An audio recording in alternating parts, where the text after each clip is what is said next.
You've probably seen a Rumi quote floating around, on a coffee mug or over a nice picture of a sunset. But today, we're going to go way beyond that. We're going to explore the powerful spiritual medicine that's hidden deep inside his poetry. So many of us know lines just like this one, and they feel great, right? They're inspiring, they're beautiful. Here, Rumi's saying that by thought, he means our essence, our soul. But these verses, they aren't just feel-good affirmations. Think of them more like signposts on a much, much deeper journey. You see, for Rumi, the human experience is really defined by this fundamental sickness, this feeling of being separate, of being trapped. And his poetry isn't just about describing that feeling, it's actually about prescribing the cure. To really understand the cure, we have to get a handle on the problem first. Rumi basically sees us as living in this tiny, confined reality, and we're mistaking our own prison for the entire universe. Rumi uses these really powerful metaphors to get his point across. He says we're like a child in the womb, totally unable to even imagine the huge world that's waiting outside. Or we're like a merchant's parrot stuck in a cage, dreaming of a home in the jungle it can barely even remember. He's arguing that we're living in just a sample of reality, and we're mistaking the shadow for the real thing. So what is it that builds the bars of this cage? Well, Rumi, like a lot of Sufis, points his finger at the Nafs. Now, this isn't just ego like we talk about today, it's deeper. It's our carnal soul, that whole bundle of worldly wants and desires that clings to pleasures and fears that are just going to fade away. That's the source of our spiritual sickness. And this leads Rumi to ask this really challenging question. If we are so comfortable in our little cage, so at home in the womb of this world, does that make us the real strangers to the greater truth that's waiting just beyond it? That's a tough one to think about. Now, to explore this whole diagnosis and its cure, Rumi tells a story, and it's one of the most famous from his masterpiece, the Masnavi. It's the parable of the king and the sick slave girl. So, picture this. You've got a king who has everything. I mean, all the power in the world. He buys a slave girl and falls totally in love with her. But the second he possesses her, she starts to waste away from some mysterious illness. He becomes completely desperate, willing to give up his entire treasury just to find a cure. The king does what any powerful person would do. He calls in the experts. The best physicians in the world show up, but they fail completely. As masters of the physical world, they try to fix a soul sickness with syrups and potions.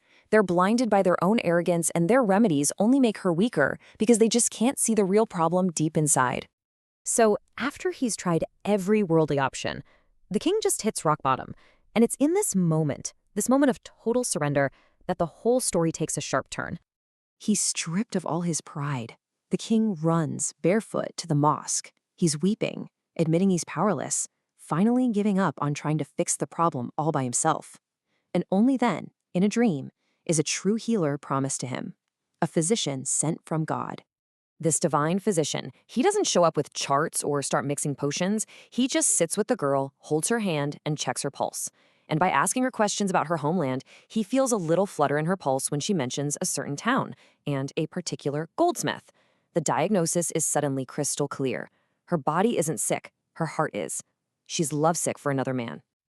So the diagnosis is love. And you might think the cure would be pretty simple, right? Just unite the two lovers. But Rumi's cure, well, it's way more shocking, and it cuts right to the very heart of everything he teaches. Okay, this is where the story gets really intense. The physician tells the king, bring the goldsmith here, give him wealth, and marry him to the girl. The king does it, and for a little while she actually recovers.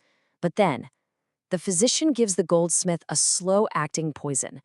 As the goldsmith withers and eventually dies, the girl's love for him dies too. With the object of her earthly attachment gone, she is finally free. The death of the goldsmith, you see, represents the death of the Nafs, the annihilation of that part of us that's attached to this fleeting world. And this right here brilliantly illustrates Rumi's central message. Why attach your heart to things that are just going to die and disappear? The goldsmith, our worldly desires, our reputation, even our own bodies, they are all the dead. They're temporary. Rumi is saying that only love for the living, for the eternal, for the divine source, can bring lasting life and make you fresher than a bud. But the story doesn't just end there. The girl's cure is really the cure for all of us, and it points toward the ultimate purpose of life in Rumi's whole vision of the world. Rumi says that we are all like coins from a divine mint stamped with its image. Our entire lives, then, are a journey of returning to that source. His stories and poems are simply tools to help us get back home. So the cure, when you get right down to it, isn't about gaining something new. It's about removing what's in the way. Our hearts are like mirrors, meant to reflect this divine sun, but they've gotten covered in the rust of worldly attachment, our love for the goldsmith. The whole spiritual path is just the act of scraping that rust clear. And Rumi reinforces this idea everywhere. In another story, a clever hare tricks a tyrant lion by leading him to a well. The lion sees his own ferocious reflection, thinks it's a rival, and attacks it, leaping into the well and to his own doom. He was literally destroyed by his own image, by his own ego. His greatest enemy was himself. Rumi holds up these stories not as fantasies, but as mirrors. They aren't just about ancient kings or talking animals, they're about us. So the real question he leaves us with is this. When you look into these mirrors, what part of yourself do you see?